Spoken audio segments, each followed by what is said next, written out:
Айтқанмен жарамазан тоямыз ба ю, кәдесін бұрынғының қоямыз ба? Қой берсең, қозы берсең жарасады, ауызашарға апарып соямыз да. Айтамын жарамазан есігің аю, қошқардай қосыл берсін бесігіңе. Қошқардай қосыл берсе бесігіңе, кім келіп кімге етпейді ау есігіңе. Айтамын жарапазан есігің аю, қыз берсін құндыздай ғып бесігіңе.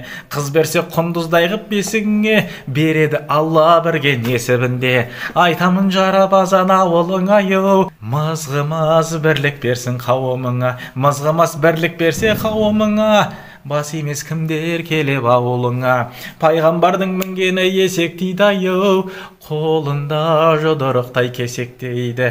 Жарапазан айтқанға сыйлық берсең, бергенді о дүниеде есептейді. Ақтау қызыл тау қырман шашар ей, осы үйде бір жеңжем бар тілі шашар.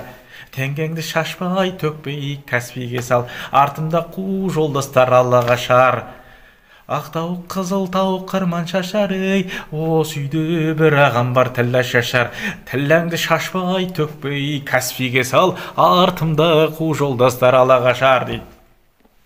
Жарапазан ұнаса, Каспий нөмірді жазып жіберейін. Әрине, бұл жөнін істейім деген адамға ғана. Жөнін істемейім деген адамға жарапазан тыңдағаныңыз үшін рахмет. Аман болыңыздар. Жарапазанның сөзі ұмытылып бара жатыр. Білетінімді айттым сіздерге. Енді батамды берейін. Батам батпасын, батам жерде жатпасын. Қызың болсын моншақты, ұлың болсын моншақты. Керегелерің кең, терезелерің тең болсын. Еліміз аман, жұртымыз тыныш болсын. Аумин.